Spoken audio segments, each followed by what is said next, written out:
Hola amigos, bienvenidos a un nuevo episodio de Cine Neandertal. Sabes, es muy extraño decir nuevo cada vez porque nosotros grabamos como 4 o 5 de corrido. Como 7 episodios de corrido en un día. Y todos son nuevos, y eso es nuevo, y nuevo, y nuevo. Pero para ustedes sí lo es y esperan una semana para escucharlo, así que no sufren como yo, la constante repetición. Es un infierno personal. Sí, Eres sí. como el diablo de los podcasts. Referencia autista. Sí, referencia a los yoyos que nadie va a entender. Nadie con más de 2 amigos gay entenderá. autista. Bueno, en esta ocasión vamos a hablar de una película que es un clásico en el cine mundial, es un referente que ha inspirado a directores como Steven Spielberg, Martin Scorsese, básicamente. Otras obras maestras. Ajá. Como Sukiyaki Western. Esa no es una obra maestra. ¿De qué hablas, viejo? 7 Magníficos, esa sí es una obra maestra. ¿De qué hablas, viejo? Sukiyaki no es buena, lo siento. Pero, no, vamos a hablar de la muy reconocida Los 7 Samuráis de Akira Kurosawa. ¿Puedo dar una breve reseña de lo que vi en pantalla? Aldea de autistas es aterrorizada por una banda de neurotípicos. Hartos del abuso, salen a conseguir 7 guerreros especializados para ser asistidos en la ardua tarea de instruirse en el blandir de lanzas y desplegar formaciones de guerra. El precio de la libertad es un par de puñados de arroz y la muerte de un par de neurotípicos. La aldea de autistas puede volver a ser libre de nuevo. Y así es como acaba una gran cinta de 3 horas. ¿Sabes? En lugar de por un puñado de dólares, por un puñado de arroces. Un puñado de arroz. Así se pudo haber llamado esta película, por un puñado de arroz. Pero sí, tu sinopsis da bastante. Conserva los puntos fuertes. Ajá, conserva los elementos y nos da una buena muestra de lo que va esta cinta, pero yo tengo una interpretación un poco más psicológica. Más espiritual. Sí, más... no es espiritual. Yo diría que genuinamente esta película o la trama que desarrolla podemos sustituir algunos elementos, y si piensas que en lugar de un pueblo es una persona, es un ser humano, ves a los bandidos como los problemas que aquejan a todo ser humano por el simple hecho de existir, la tristeza, la ansiedad, el miedo, la depresión, y ves a los samuráis como los elementos que nos pueden ayudar a combatir estos problemas, estas inseguridades, como la disciplina, el humor, la resiliencia y el cortar madera. Muy importante Sí. Elemento. Samurái corta madera. Sí, exactamente. Si sabes cortar madera, ser resiliente y tener buen sentido del humor, podrás encontrar una manera de salir de tus problemas. Pero antes de... Es curioso lo que mencionas, porque hace poco revisamos la película del Séptimo Sello y me parecía que la película... Hace un episodio. Hace 15 minutos. Hace 15 minutos. Y veo que esta película del Séptimo Sello es sumamente existencialista e individualista. Está como muy centrada en lo que siente el individuo y en la angustia constante en la vida cotidiana de una persona. En cambio, esta película de 7 samuráis me recordó un poco la importancia del colectivismo, cómo es que en Japón se ven los problemas, cómo se resuelven y cuáles son las dificultades a las que se enfrenta la población en general. A mí se me hizo un film muy colectivista, casi con esta perspectiva rusa marxista que se tenía en el cine, sin llegar a tal extremo claramente, porque aquí hay un protagonismo y hay un desarrollo de los personajes muy bien realizado, porque esta película tiene buena dirección, buena fotografía y buen guión. Junta los grandes elementos que hacen que se convierta en un clásico de verdad. Todo es tan bueno, todo es tan como maldita sea, qué talento tenía Kurosawa y la gente con la que se rodeó. O sea, dices, algo de esta calidad es muy difícil encontrarlo. Yo digo que Scott really dio con Blade Runner más por accidente que por algo como tan planeado como Kurosawa. Es una obra del destino Sí. más que una obra de Ridley Scott. Sí, pero Kurosawa sí tenía un talento muy potente, en serio. O sea, se nota la calidad, o sea, ya han pasado las décadas de esta película y no envejece, se mantiene porque remite a aspectos mucho más profundos de la existencia humana. Y el tema del colectivismo, pues yo diría que también nos remite a cierta cuestión sobre el cómo o cómo lidiamos o cómo podemos confrontar las situaciones caóticas. En este caso los bandidos pues representan todavía ese aspecto de la humanidad incivilizado y salvaje. La barbarie. Ajá, la barbarie, y este pueblito pues es una naciente civilización, es el principio de una civilización, y el cómo combatimos, cómo podemos combatir a la barbarie para salvar este espacio de civilización, pues es por medio de la estrategia, la organización y el valor. También da la pauta de cómo se genera un mito, porque un evento así en la historia de un pequeño pueblo se puede dar pauta para la formación de esos relatos históricos que se vuelven parte de pues digamos que lo que son los fundamentos de una nación o de un pueblo. Bueno, creo que podemos activar la alerta de spoilers. A partir de este momento vamos a hablar sobre aspectos específicos de la trama de esta cinta, así que si no la han visto, corran a verla. Si ya la vieron, quédense porque vamos a ver de qué va. La historia es bastante simple y se puede resumir en unas cuantas líneas. Hay un pueblo aquejado por el ataque de unos bandidos. Las personas de este pueblo deciden contratar a unos samuráis para que los defiendan y los entrenen. Bueno, más que al principio parece más que para entrenarlos, es para que los defiendan, ¿no? Que los samuráis hagan el trabajo, pero esa es la idea que ellos tienen, pues porque son aldeanos y no comprenden cómo funciona las cuestiones de la guerra como tal. Entonces consiguen a los samuráis. Los samuráis combaten a los saqueadores y al final logran vencer, no sin algunas pérdidas y no mucha tristeza, pero en líneas generales de eso va la película. Es esta historia que creo yo ya hemos visto muchas veces referenciada en otros productos. La última vez que recuerdo haber visto algo parecido fue en el Mandaloriano. En The Mandalorian hay un episodio, es un episodio donde precisamente el mandaloriano tiene que proteger un pueblillo de unos bandidos que van por el Baby Yoda. Entonces es algo bastante similar y es una historia que ha sido referenciada hasta reinventada en otras cintas como Los Siete Magníficos. Hicieron un remake de Los Siete Magníficos hace no mucho tiempo. O sea, es como que se mantiene, no es que no es inconsciente, porque sí es muy consciente, pero en la mente de los creadores de Hollywood es como yo diría parte de su canon. Sí, cómo hacer una historia. Inclusive la creación de la película de Star Wars parece que toma mucho de estas bases de los samuráis, porque básicamente los Jedi son samuráis con espadas láser. Sí, adoptan una filosofía bastante similar. Hace tiempo tienen esta filosofía de proteger al débil. De hecho, en varios episodios de Star Wars se ve eso, que los débiles se adhieren a los Jedi para que los defiendan. Y de alguna forma los Jedi cumplen esta función de ser jefes de guerra con la población y ayudarlos a generar una ofensiva. Y bueno, es parte como de la visión idealizada que tenemos de los samuráis en Occidente, ¿no? Porque sabemos que en Oriente es una perspectiva un tanto diferente. En algunos aspectos casi se les considera como mercenarios, básicamente, que están al servicio de un señor. El mejor postor. Y hay matices con respecto a cómo se interpreta la imagen del samurái en Japón. De hecho, en algunos aspectos también se le considera como la antítesis del campesino, porque pues eran saqueadores también. Muchos samuráis también se dedicaban a ello y había ahí cierta rencilla entre la imagen de lo que es un samurái y de lo que es un campesino. Aldeano. Pero en los hechos, bueno, eso es en los hechos. En las narrativas vemos al samurái como una especie de ente que conjuga. Bueno, los samuráis que se juntan para proteger este pueblo, vemos que cada uno tiene diferentes características y diferentes maneras de desarrollarse como samuráis.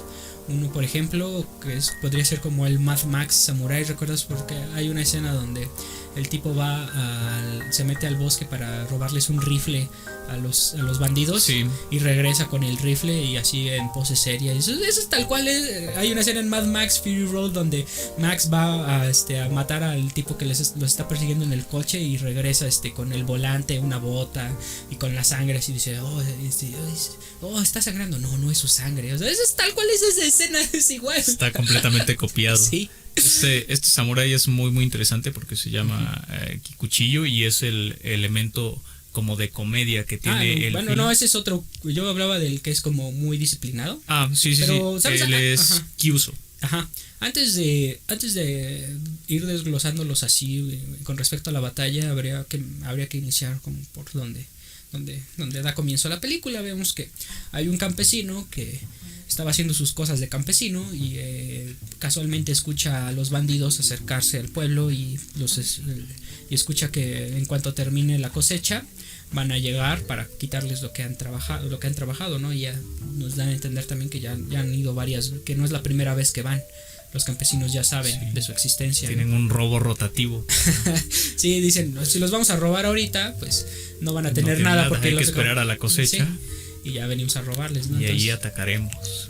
Este campesino lleva la noticia al pueblo y en el pueblo están así como viendo qué diantres van a hacer, porque unos dicen pues vamos a entregarle la cosecha y ya al diablo, o vamos a entregárselas y nos suicidamos. Que ese recurso es socialmente bien visto. Bueno, en el Japón de aquella época era como una manera de protesta y de rebelarse, pues te suicidas y ya, que es muy efectivo, aunque yo preferiría, nos cuesta entenderlo quizás desde nuestra perspectiva occidental. Tiempos actuales he escuchado que todavía es hasta cierto punto común que cuando se le acusa públicamente a un político de cometer corrupción, a veces incurren en realizar esta cuestión del suicidio. ¿Sabes si eso pasa? Lo cual le daría mucho bien a nuestro país, ¿no? No, destruiría el sistema de que estás hablando, no habría nadie, no habría políticos. Imagínate a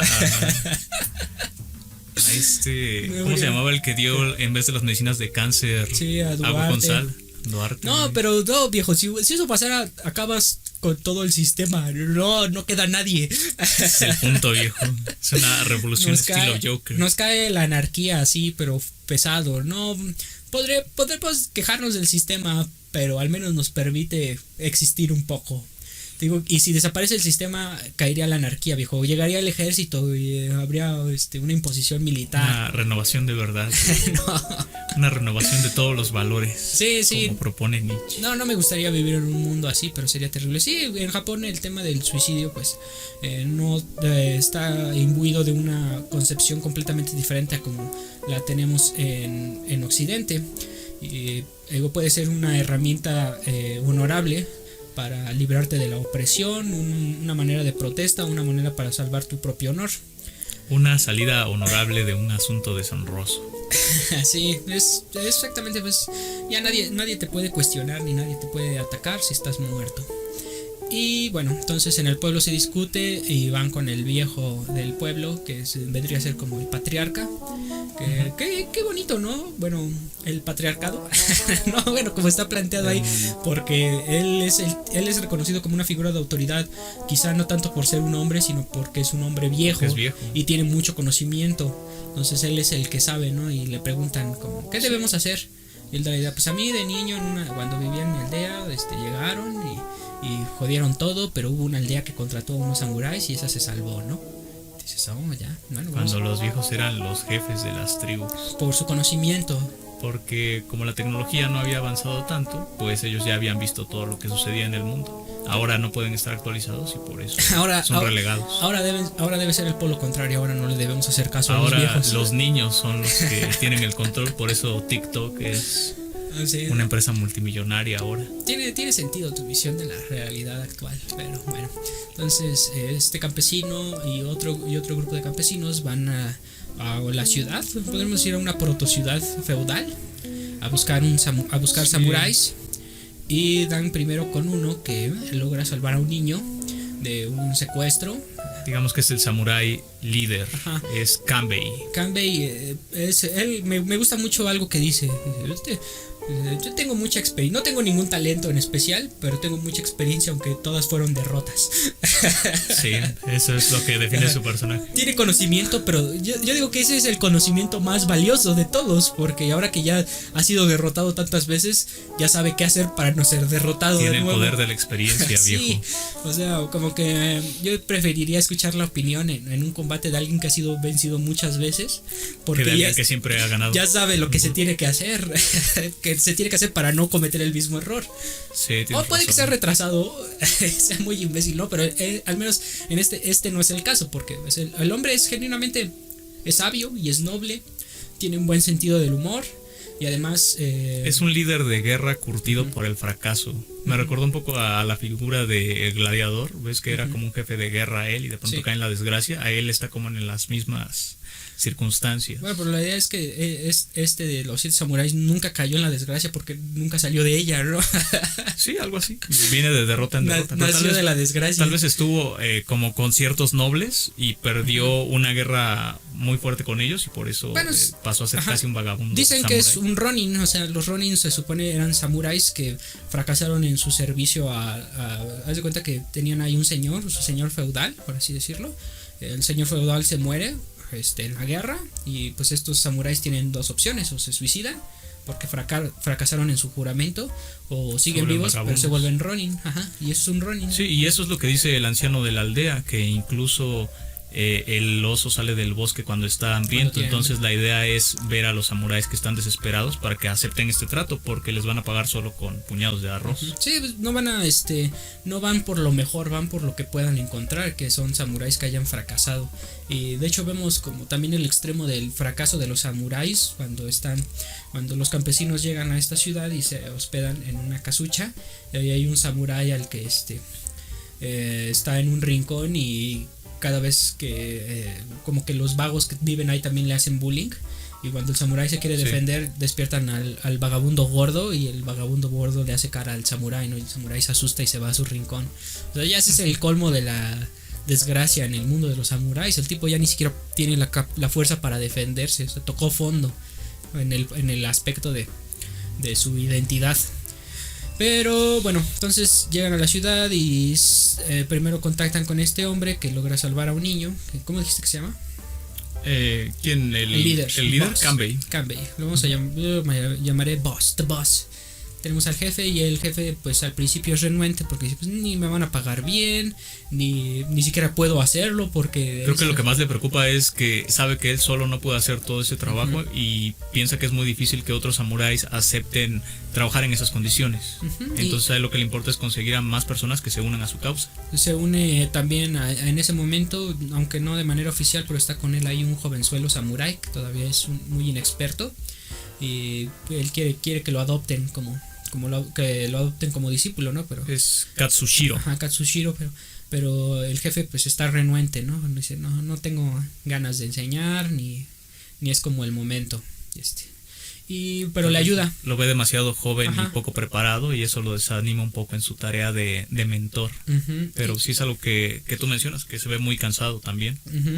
Y bueno, pero igual lo ayuda en su proceso para buscar a otros samuráis, y aplican una prueba, ¿no? De ponerse tras una puerta y esperar a que entre un samurái y le sueltan un barazo, ¿no? Si lo logra detener, pues esa es como la prueba de que tiene los reflejos y tiene las habilidades de un samurái. Y ese es el primer paso, porque después viene el tratar de convencerlo de que se una, porque como ya habíamos dicho, pues no les van a pagar casi nada y es muy peligroso lo que van a hacer. Y es algo curioso que a través del film se le reconoce como un samurái de verdad a este joven, incluso aunque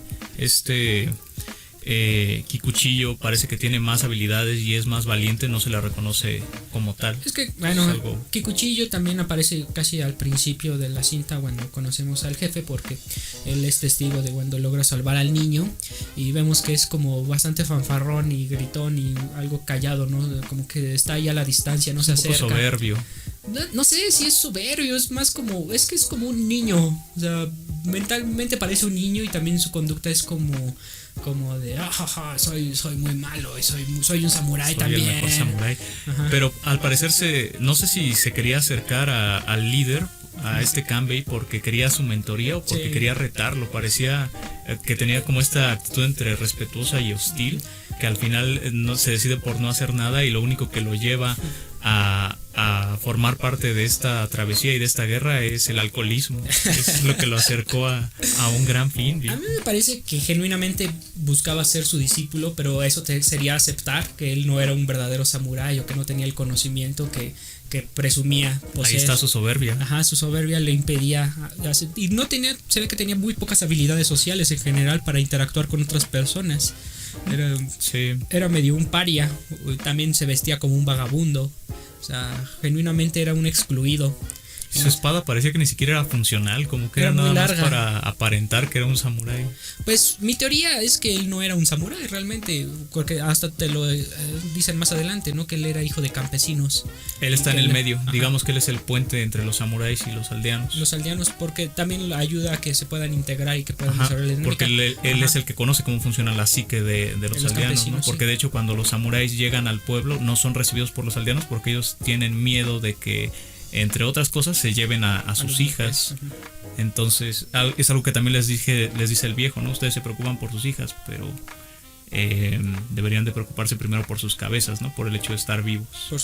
Dice, por sus barbas. Dice, te preocupas por tus barbas, pero debería preocuparte de tu cabeza. El hecho de que puedes perder la cabeza. Y bueno, pues digo, él yo pienso que no era como tal un samurái, era un campesino que en algún momento se encontró una espada y se encontró unos papeles, o sea, que acreditaban su nobleza y que tenía 13 años, viejo. O sea, legalmente 13. No podía consumir alcohol en el Japón de ese tiempo. Es que envejecían más prematuramente por el estrés a los que se sometían en esa época. O sea, sí tenía 13 años, pero... que el actor que interpreta a 13, así lo voy a llamar a partir de aquí. 13 es Kikuchiyo. Kikuchiyo. Es Toshiro Mifune. Toshiro Mifune era como el actor insignia de Akira Kurosawa. Y él también vino a México a hacer una película que se llama Animas Trujano. Interpreta a un campesino de Oaxaca. Y está muy genial porque ves la película y no parece que sea un japonés interpretando. Genuinamente interpreta a un indígena, o sea, sí parece. Y la voz le pusieron un doblaje. Pero que lo iban a poner a hacer a un chino poblano. Podría, es que sí hay ciertos aspectos similares en la fisonomía entre el indígena mexicano y el japonés. O sea, sí puede pasar. Y te digo que lo hace muy bien en esta película de Animas Trujano y quizá más adelante hablemos de ella. Los orientales cruzaron el estrecho de Bering, ¿no? De alguna forma debemos de provenir de ellos, solo que somos orientales bronceados.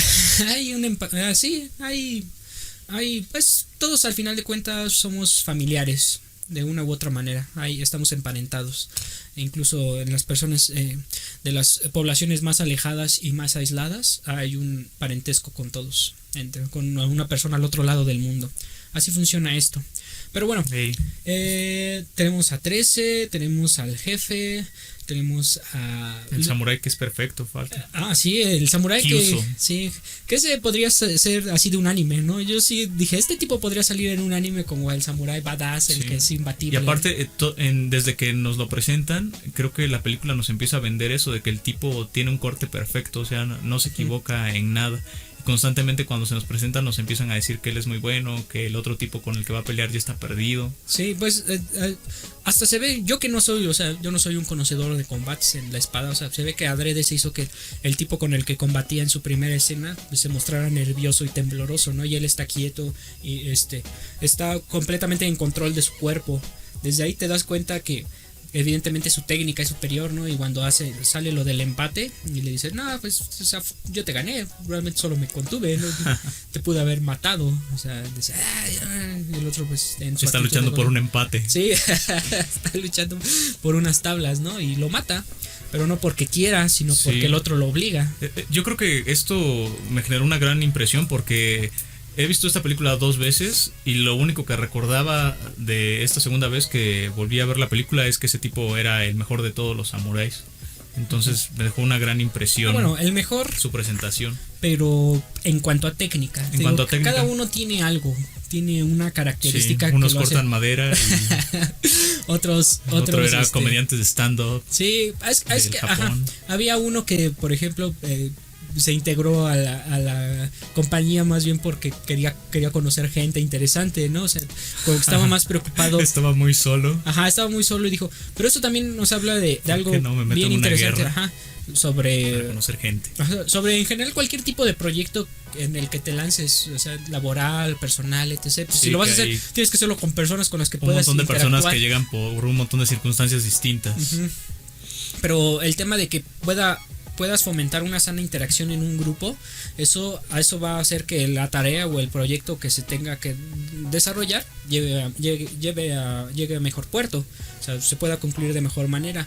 Digo que en ese aspecto este tipo pues muestra que una adecuada relación social con tu equipo de trabajo es necesario para poder hacer para completar la tarea. La cohesión adecuada, ¿no?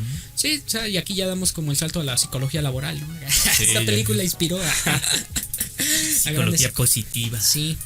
Pero bueno, entonces tenemos al jefe, tenemos al de la técnica perfecta, El cortaleña. al cortaleña, que también al principio parece que va a ser como de, pues, soy bueno matando gente y estoy aburrido. ¿Por qué no? Se muestra que va a ser muy interesante, ¿no? Pero muere muy... Ayashio. Sí. Tenemos al novato. Y Sí. tenemos al 13, que es el pseudo samurái. Tenemos uno que solo encontré algo como era taoísta y amigo del líder. El gordito, ¿no? Ajá. Es Shichiroji. Shishiroji. Y Pues, Gorobei. Y Goro, su muerte me puso muy... Goro es el del que quería, entró para ser amigos. Él era el aislado. Sí, pero te digo, él me agrada su estilo, lo respeto. Entonces ya tenemos a nuestro grupo que emprende el viaje hacia el pueblo.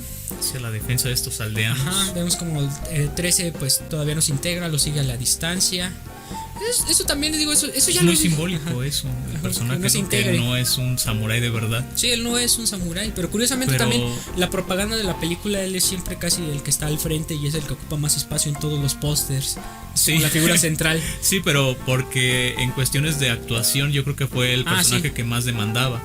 Y creo que cumple una pieza fundamental dentro de esta película porque la película es muy larga y es trágica, pero lo que hace que sientas que hay cierta diversidad y cierto antagonismo en la trama es el hecho de que él siempre está haciendo bromas. Entonces la comedia hace que la película siga avanzando y tenga un ritmo pues asequible Que para el público regular. sea fluida, porque si no, pues nada más serían charlas pesadas Y muerte y desgracia. Ajá, efectivamente, él le da un toque que también nos ayuda al espectador común a poder apreciar esta película. Sí, pero es un personaje muy muy bien desarrollado, ¿no? Porque se ve cómo va cambiando su personalidad conforme se va desarrollando la guerra. Y creo que hay más protagonismo por parte de este personaje Kikuchiyo que del mismo samurái que está aprendiendo, que es Katsushiro. Ujú, No bueno, se ve tanto cómo evoluciona este joven. sí, pues él hasta cierto punto, el novato es el que va a aprender. Él llegó a aprender y hasta el jefe como que lo permite ir nada más para que pues, aprenda y se forme, porque no piensa que sea de mucha utilidad en el combate real, ¿no? Lo ve más como un favor hacia él, pero ahí también tiene todo su arco con el respecto a cómo se enamora de una de las campesinas y tienen... Sí, eso. lo que salva a ese personaje es la cuestión de su relación Ajá. amorosa. Y también que hasta cierto punto funciona como una representación del espectador, porque él es el único que le dice al samurái con técnica que yo te admiro, eres genial. Es como de... Sí, se siente muy como lo que piensa, es muy fan. lo que piensa el público. Sí, es como de, ese tipo es muy badass, ¿no?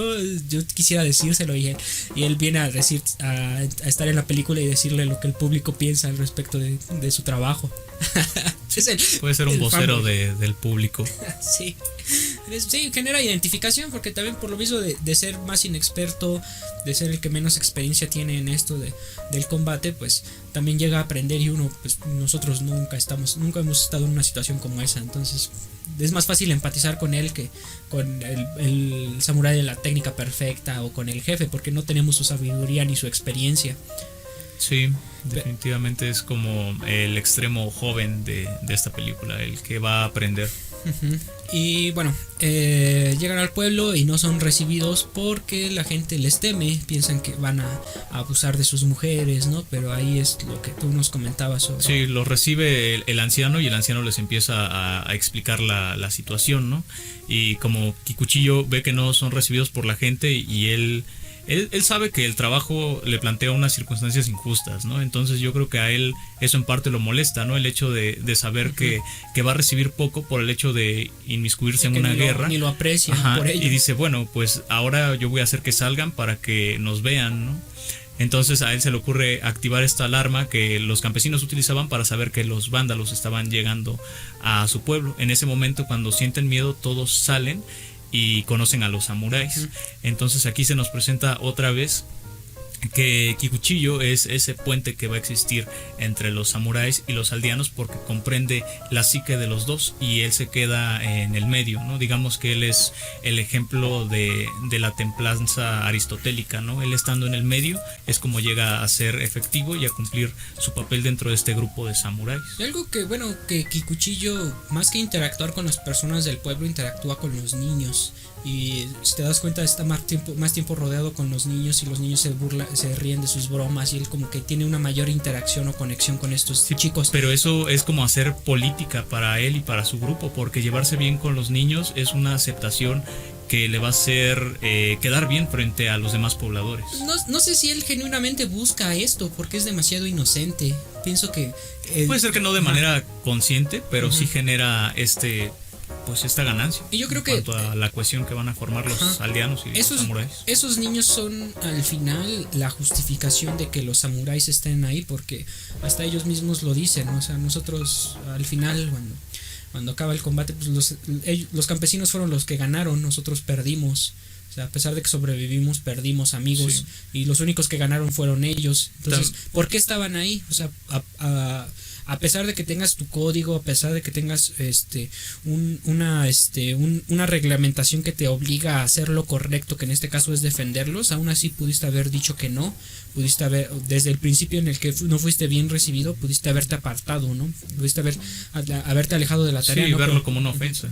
Pero cuando metes el elemento de los niños y que en ese pueblo hay muchos niños y que al final de cuentas esa lucha es para que esos niños puedan tener una posibilidad en el futuro de poder seguir viviendo, de poder desarrollar sus vidas, esa es al final la justificación o lo único que a mi parecer hace que los samuráis se comprometan con esta lucha, que no les va a dar nada. Hace que se ennoblezca toda la misión, pero también es algo muy acertado del guión el hecho de hacer que Kikuchiyo se acerque a ellos, porque él es un campesino, él es un aldeano, entonces él se siente más identificado con esos orígenes porque está viendo su infancia básicamente. También nos muestra un poco como la hipocresía del campesinado.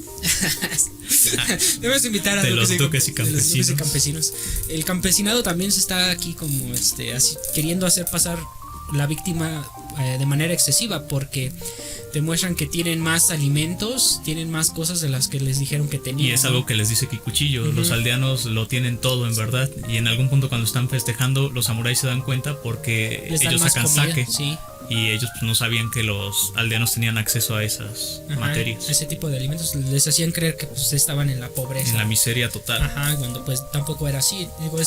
Ese tipo de cosas son las que te sugieren o te dicen como de estos samuráis no deberían estar arriesgando la vida por ellos, ¿no? Pero sin embargo se mantienen en sus puestos porque los niños no tienen la por culpa. El futuro que es muy curioso, ¿no? Porque no hay una garantía de que esos niños se vayan a convertir en personas nobles, vayan a hacer algo diferente, vayan a hacer algo bueno de sus vidas. No existe una garantía de ello, pero existe la posibilidad, y al final la búsqueda de estos samuráis es por esa posibilidad. Pero aquí se ennoblecen las acciones y la misión que tienen estos samuráis, entonces yo creo que es lo que hace que también se salve la película en términos de guión, el hecho de ver que ellos están haciendo un bien por el más desprotegido, que en este caso serían los niños. Sí. Y pues bueno, entonces llegados al pueblo y siendo recibidos, empiezan a desarrollar la estrategia, que también eso es bien interesante de esta cinta, porque pues te van mostrando, ¿no?, qué es lo que se tiene que hacer para poder sobrellevar la invasión que van a recibir pronto, ¿no? De qué vías se tienen que bloquear, que en algún momento se tienen que sacrificar ciertas casas de la periferia porque se tiene que concentrar la protección en el centro. O sea, se tienen que hacer como un juego entre coste-beneficio de qué es lo que se va a hacer. Dice, a pesar de que somos 7, pues no somos suficientes, seguimos siendo muy pocos, ¿no? Entonces tenemos que entrenar al pueblo, tenemos que enseñarles a combatir, al menos o al menos a colocar su cuerpo de manera que puedan impedirle el paso a los enemigos. Yo creo que esa es la parte interesante, porque al parecer en la psique del campesino es como: yo no me voy a involucrar en un conflicto armado porque esa no es mi labor. Y lo que les van a enseñar los samuráis es que ellos son jefes de guerra, y como son jefes de guerra, ellos les van a dar la doctrina suficiente para que ellos se puedan defender, porque esa es la clave de ser un estado-ciudad fuerte en esos tiempos, el hecho de involucrar a los ciudadanos en la actividad bélica. Entonces esta ideología es al final lo que los va a salvar. Sí, es el mensaje de que nadie va a venir a rescatarte, sino que tú tienes que rescatarte a ti mismo, ¿no? Y aún así el pueblo se mantiene renuente. Y creo que aquí también aparece otro insulto a los samuráis, que es cuando descubren que uno de los campesinos tiene armaduras de samuráis y armas que robó pues, me imagino que cuando hubo combates entre samuráis, pues los robó de los cuerpos, y eso para los samuráis es una ofensa. Sí. Y por eso no utilizan las armas que le encontraron. Sí, es muy interesante la postura que tiene Kikuchiyo respecto a esto, ¿no? Porque saca las armas y es como: tenemos que usarlas porque tenemos que ganar. Entonces lo que a él le importa básicamente es un utilitarista, cumplir el objetivo. Sí. Pero los samuráis pues no los ven así porque pues es una tienen ofensa. un código. Ajá, exactamente, es una ofensa a la imagen y a la memoria de los samuráis que portaron esas armaduras, ¿no? Y ahí te muestran que de nuevo que Kikuchiyo no está en el medio. No es, pero pues, no puede comprender esto porque no se ha imbuido de la filosofía de los samurái. Pero te digo, en ese aspecto sí él se muestra más utilitarista y dice, pues si esto nos puede servir. Y dije, pues yo también lo pensé al principio, dije, bueno, la primera vez que la vi, dije, pues sí, ahí ya tienen una buena herramienta para ganar esta guerra. Sí, ¿no? algo para comenzar. Pero al hacerlo, pues rompes tu código, ¿no? Y es muy curioso que un Ronin se niegue a utilizar la armadura de un samurái muerto, porque puede que sea un Ronin y puede que haya caído en desgracia, ¿no? Pero él sigue conservando su código de valores. Y falló en una parte. Él busca conservar el todo, aún siendo consciente que una parte de ese todo ha fracasado. Porque objetivamente, pues tras la caída de su señor, él tuvo que haberse practicado el seppuku, pero sigue vivo y falta el código, pero falta una parte del código, no al código en su totalidad, al que sigue siendo fiel. No sé, creo que hay más hipocresía por parte de los samuráis en esta clase de actos. Como que el hecho de seguir esos códigos es algo dogmático para ellos.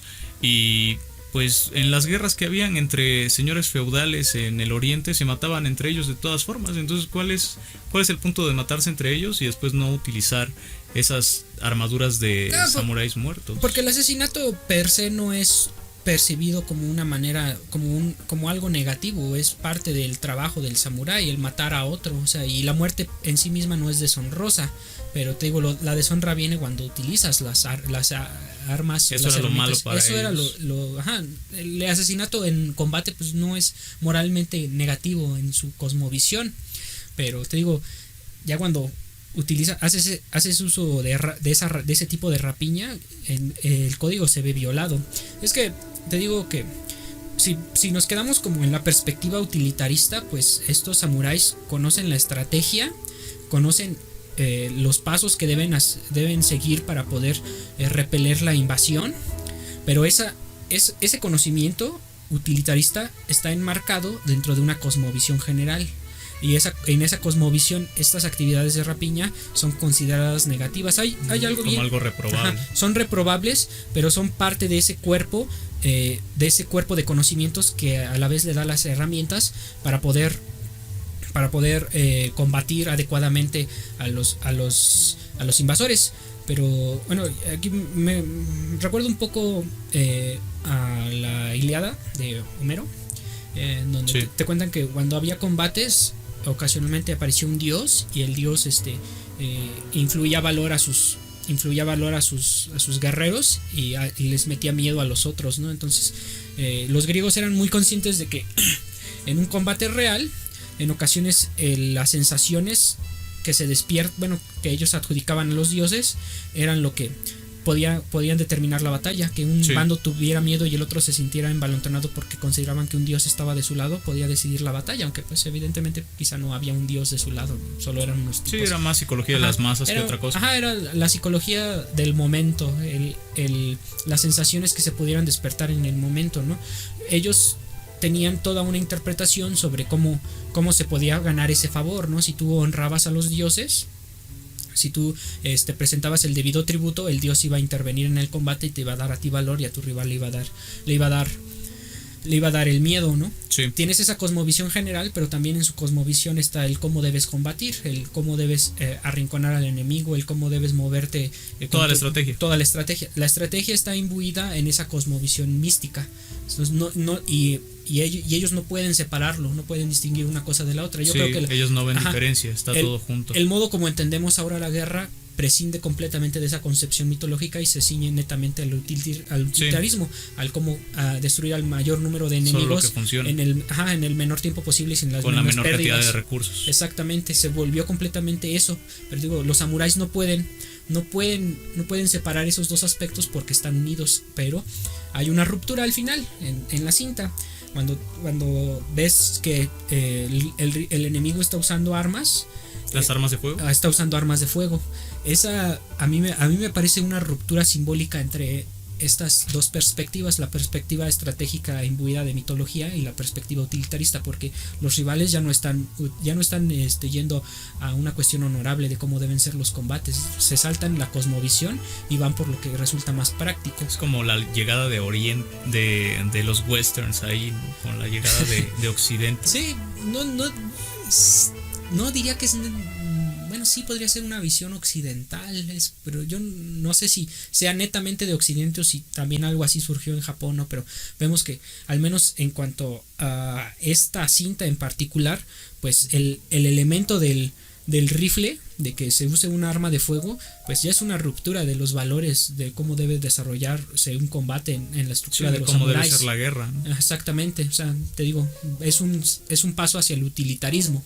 Y es algo curioso porque también es un sincretismo de tecnologías, ¿no? La pólvora viene de Oriente, pero me imagino que las primeras armas probablemente sean de origen europeo. A mí me llamó un poco también la atención eso, que pues un rifle en el siglo XVI es como muy así, a mí me pareció muy adelantado, porque al menos aquí tenemos como la idea de que los rifles ya son como el siglo XVIII, siglo XIX, son armas relativamente modernas, pero la verdad...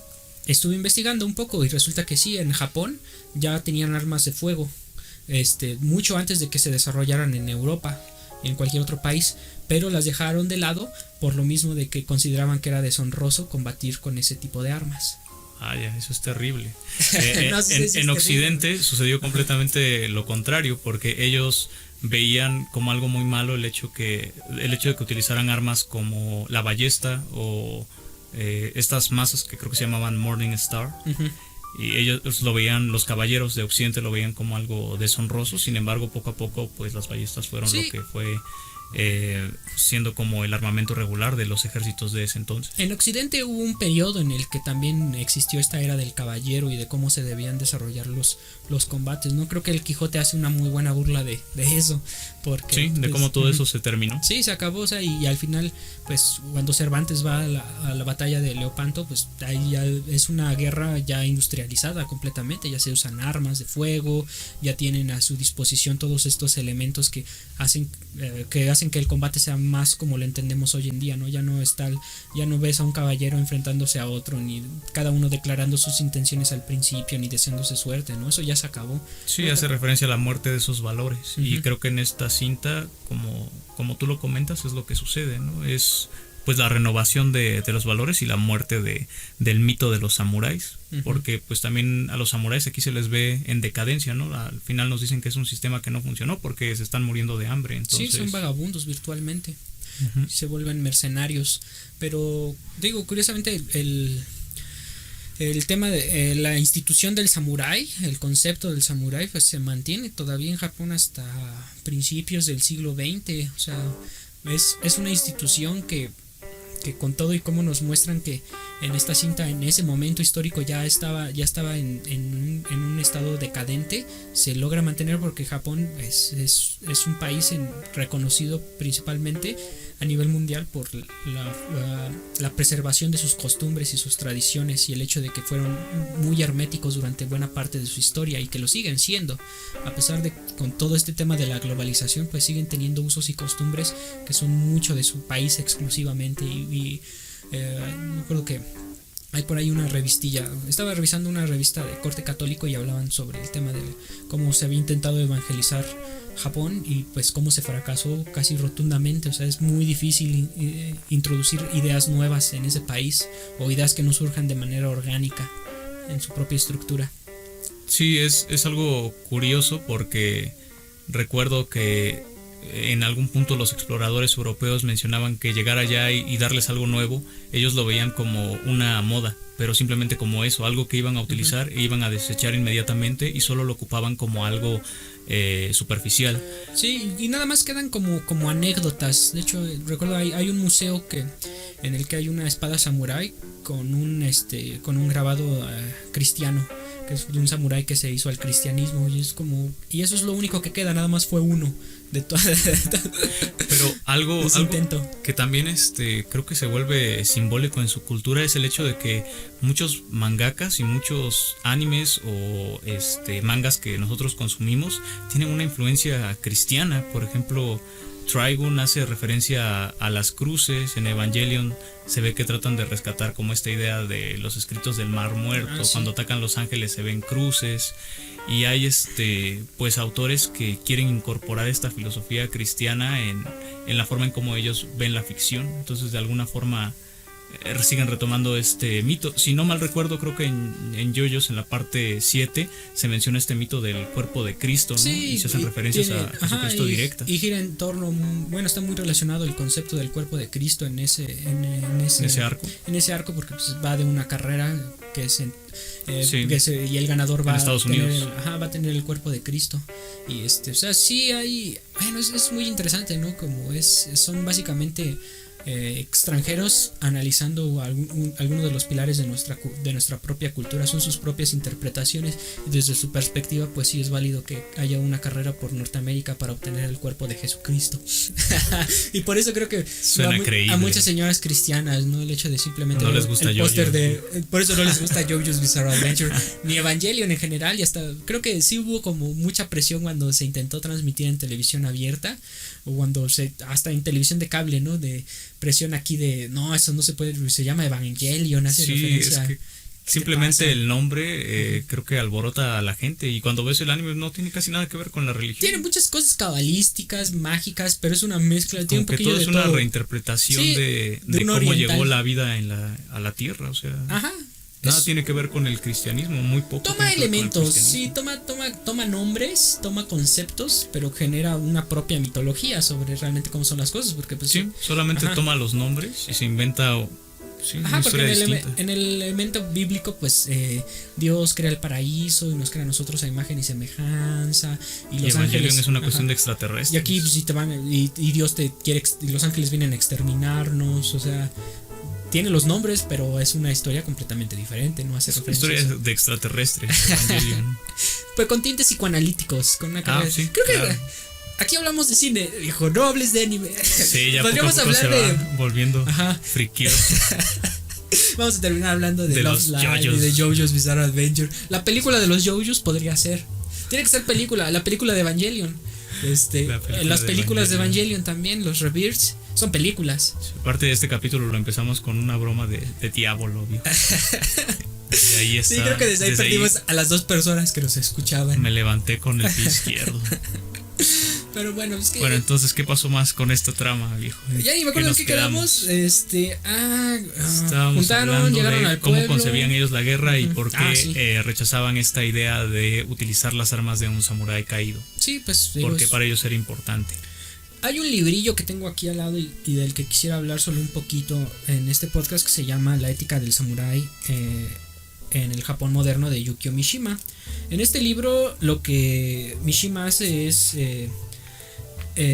tomar uno de los textos clásicos de la filosofía de los samuráis, el Hagakure, que es donde están como sus preceptos filosóficos más importantes, y hace una reinterpretación y revalidación de este texto, porque después de la Segunda Guerra Mundial el Hagakure se volvió un texto prohibido porque era un libro que los kamikazes y en general los militares japoneses tenían en muy alta estima, ¿no? Pierden la guerra y cambia completamente el significado que se tiene de este libro. Ahora ya es visto como algo negativo y que transmite una ideología nociva, ¿no? Pero en este texto el Hagakure daba pautas, daba los principios generales sobre cómo se debe comportar un samurái. Por ejemplo, ahí menciona que la homosexualidad no está mal vista. La bisexualidad sí, dice, debes decidir. Pero la bisexualidad sí, porque te dice que debes decidirte. O sea, puedes ser homosexual, no hay problema, pero es hombre o con hombres o con mujeres. No andes mezclando. Sí, no seas tibio. Ajá. No seas bisexual. Pero una duda sobre eso, que tal vez tú tengas la respuesta. No sé si lo vi en algún comentario, el hecho de que las geishas comenzaron se inició esa idea de la prostitución como algo que hacían los hombres primero y después adoptaron las mujeres. No lo sabía. ¿No sabías eso? Porque escuché que el escritor que hizo, era un samurái, pero hizo el libro de los 5 anillos, donde se ven... pues es el Hagakure, ese mismo. Sí, mencionaban, o alguna vez llegué a escuchar el rumor de que este tipo era homosexual y que era algo que no se hablaba abiertamente de eso en Japón, porque lo veían como algo deshonroso, el hecho de que un gran samurái fuera homosexual.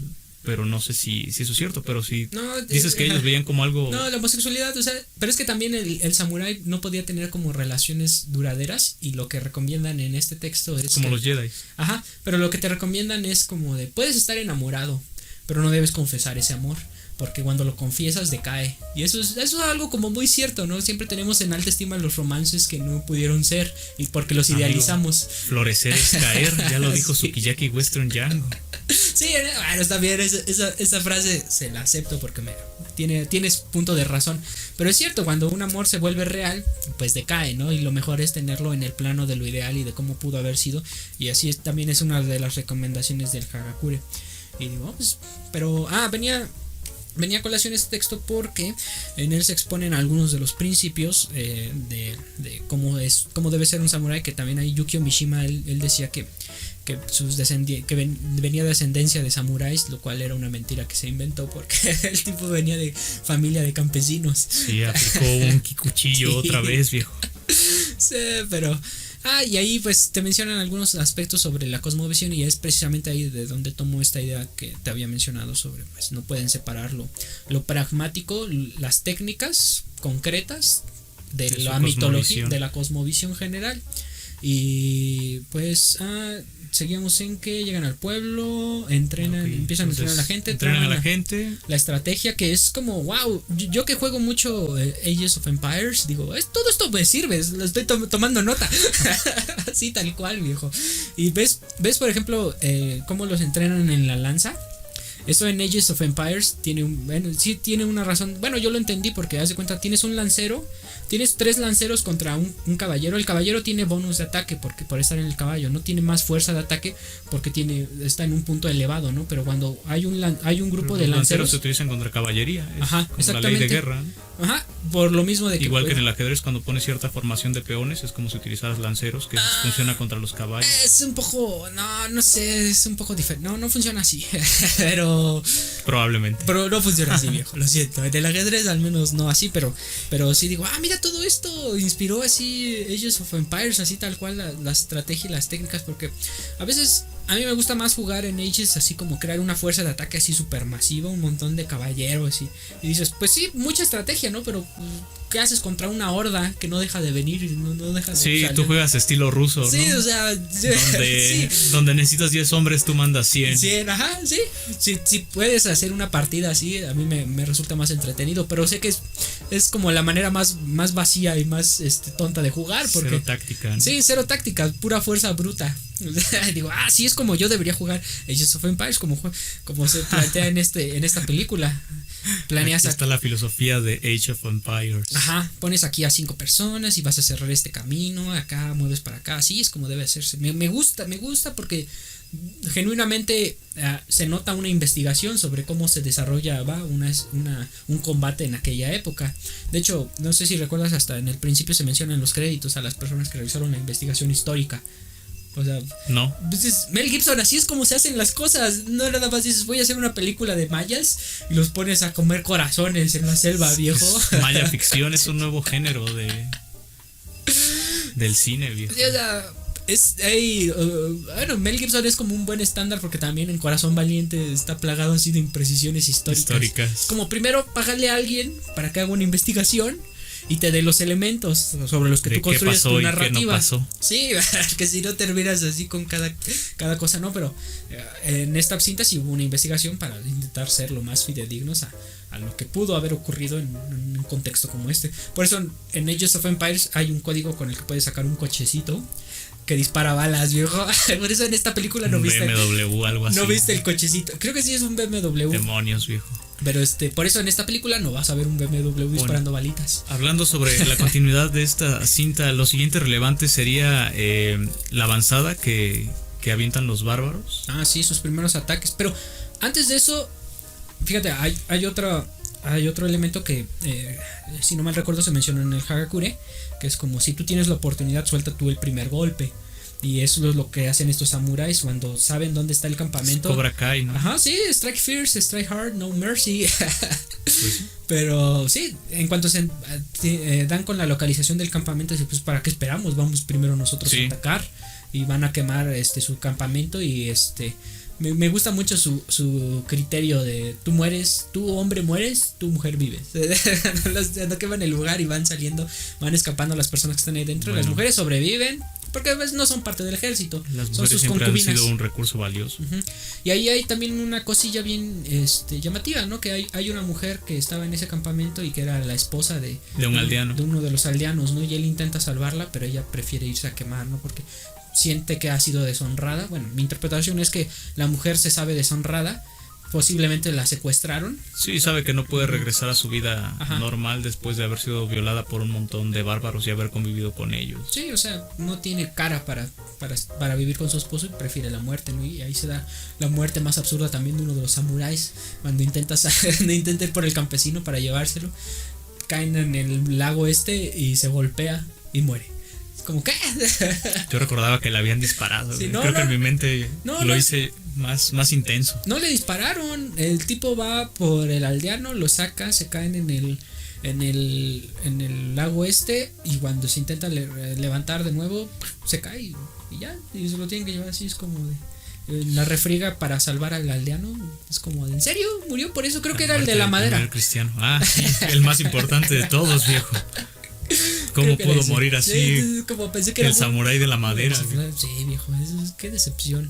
Pero bueno, atacan primero y ya después planean, acondicionan el lugar ya para el combate y están a la espera. Para saber cómo se van a defender, empiezan a poner empalizadas en los caminos, unas barricadas por ahí. Ajá. Las barricadas sitúan a los campesinos y ya están así como de, pues esto ya viene la guerra. Este arroz ya se coció. Muy precisa la frase.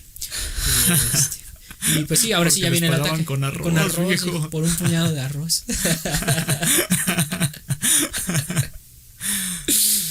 Muy bien. ¿Qué les da? Mi hijo, el saque y el arroz, viejo. El bueno, el malo y el feo. Muy bien, muy bien. Ya vienen los ataques y lo hacen bastante bien. O sea, te muestran ahí que la inteligencia en la guerra vence a la fuerza bruta. Sí, completamente, ¿no? Porque los bárbaros llegan así a caballo. Ajá, con todo y los repelen muy bien. Y vamos a dejar entrar a uno o dos. Matamos. Ajá.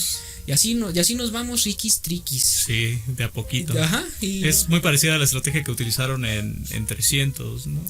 Pero así sí recuerda a 300. De ir a un lugar muy estrecho. Ajá, para hacer que el número de de los enemigos deje de contar, porque así se enfrentarían casi 1 a 1. Sí, entonces pero sí, ellos por calidad iban a ganar. Ajá, pero sí, reduces el espacio de acceso al pueblo, que eso es lo que hicieron con las empalizadas.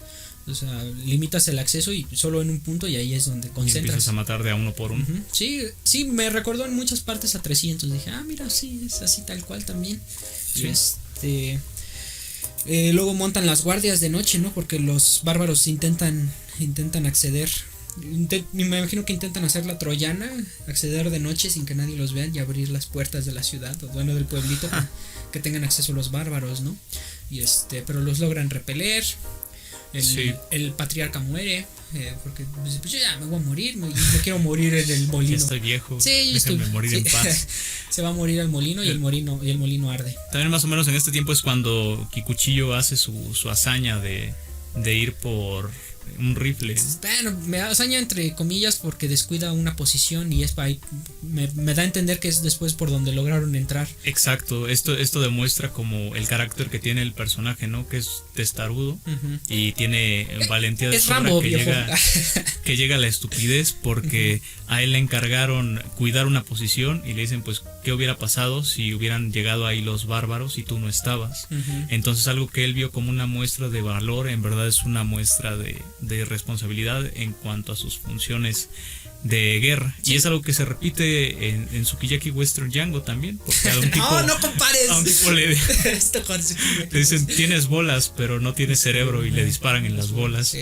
Entonces ahora ya no tienes bolas ni cerebro. No, solo le quita al menos las bolas, pero no hagas eso, no detente. No manches a los samuráis con Sukiyaki Western Django. Pero ok. Sí, ahí se ve constantemente el movimiento. Hay que estar cubriendo aquí, estando acá, reaccionando de diferentes maneras. El samurái debe tener como capacidad de combatir no solo con la espada, debe saber manejar la lanza, tirar con el arco, y es algo que también te muestran aquí, que hay un samurái, ya no recuerdo cuál era, pero era uno que mató a varios con su arco. ¿No fue también Kyuso el que era muy muy bueno? No, Kyuso no era. Kyuso solo maneja la espada, por lo que se ve.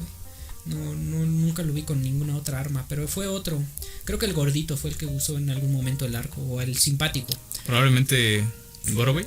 Sí, creo que fue él el que usó el arco. Pero pues sí, se va repeliendo y van llevando como su cuenta de, pues había 40 bárbaros, si no mal recuerdo, y van así, pues hoy matamos 7.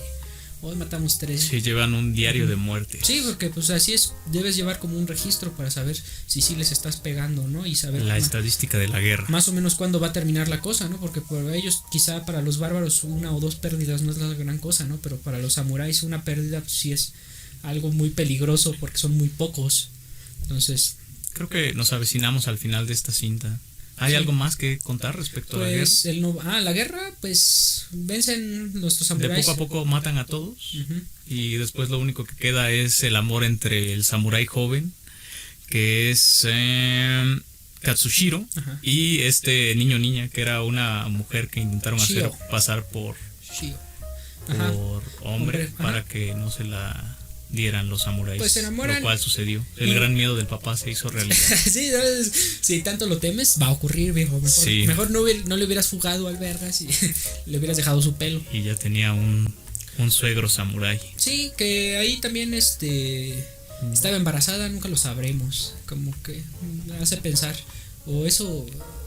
¿De qué otra película hubo un embarazo? No, en Sukiyaki Western Django. ¿Ya ves, hijo? Todo te remite a Sukiyaki Western Django. No, hijo, todo lo malo en esta vida me remite a Sukiyaki. Pero ¿de qué hablas, hijo? No, ya Sukiyaki tendrá su episodio. No, hubo guerra, murieron 4 de los samuráis, solo quedaron en pie 3, entre ellos el líder, el joven, y Kikuchiyo murió. Kikuchiyo murió, él fue el último. El joven comedia. Pues, señor comedia, el señor sarcasmo, muy obvio. El cuchillo muere, se cierra el telón, nadie ríe. Y pues él, precisamente su muerte es eso, ¿no? Completamente el abandono de la cosmovisión del samurái y del combate honorable por la muerte por las armas.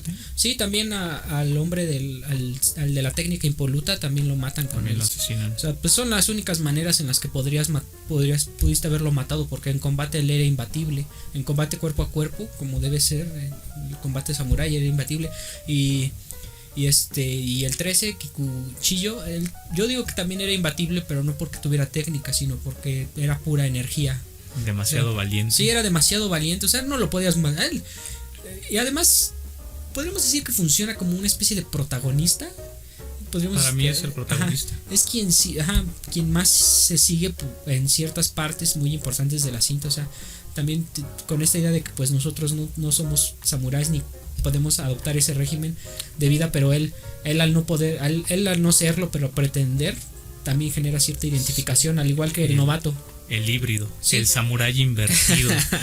Algo que me pareció curioso de la cinta que no hemos recapitulado es el momento cuando hacen su estandarte. Mencionan los samuráis que todo bando debe tener su estandarte para llevar a la guerra, ¿no? Y a cada uno de los samuráis es una bola y Kikuchiyo es un triángulo, ¿no? Entonces yo creo que aquí se ve cómo los samuráis no lo aceptan al joven, pero cuando Kikuchiyo se da cuenta de esto no lo hiere en su orgullo, lo cual es bastante curioso porque recuerdo la historia de otro samurái intergaláctico que cuando lo sacaron de ¿cómo se llamaba esa organización que tenían los Jedi? La Orden Jedi.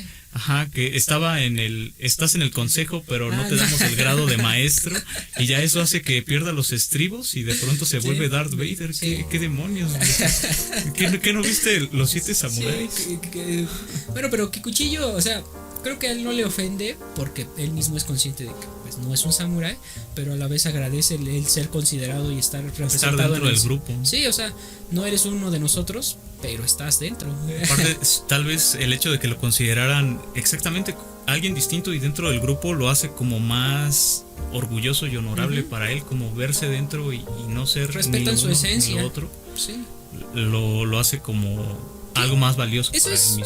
Creo que hablando un poco de psicología social, creo que un grupo en el que se pueda respetar tu individualidad, en el que tus características específicas no sean un motivo de exclusión, hace que ese grupo habla de la solidez de ese grupo, ¿no? De su capacidad para adaptarse a nuevos problemas o a nuevas situaciones.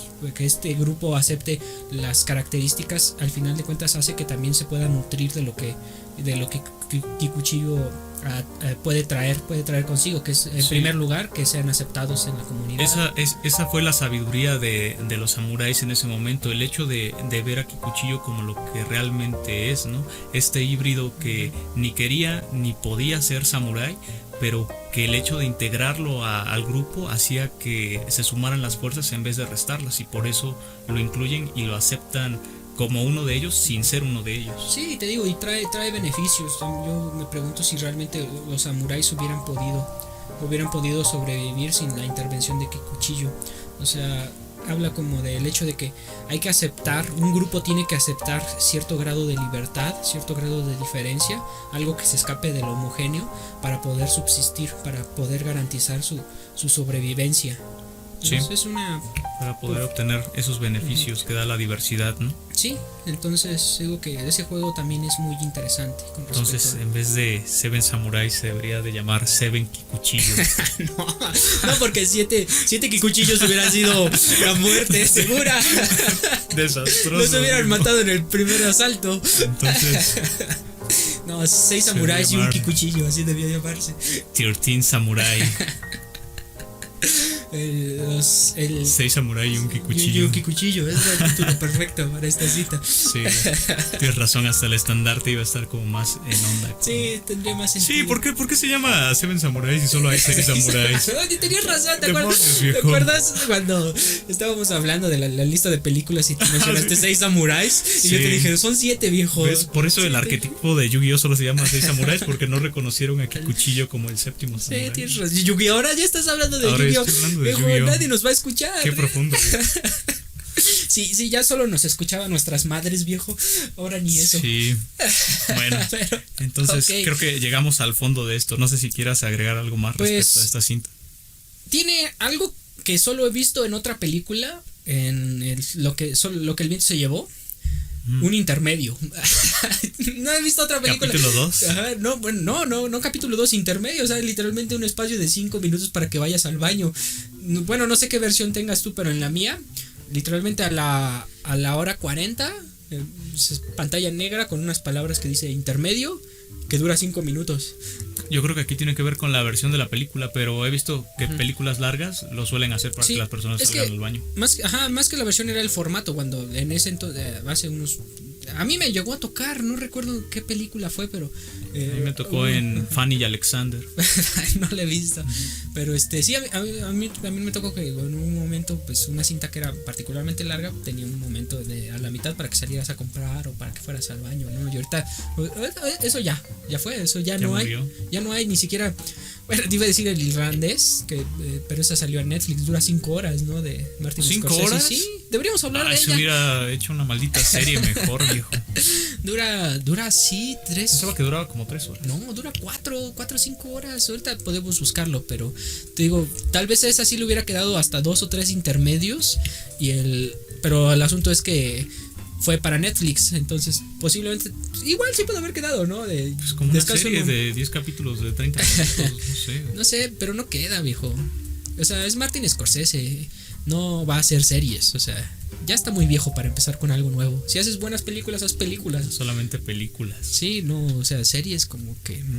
Pues recuerdo que por ejemplo en películas como Stalker lo separan por capítulos. Ah, sí, pero pues son más breves. Nada, dicen capítulo 2 y empieza otra cosa. Sí, hay varias cintas que también adoptan esa estructura, pero no, esta genuinamente la adopta y es muy larga y le queda muy bien porque hasta, bueno, yo la vi un día hasta el primer intermedio y luego vi la segunda parte.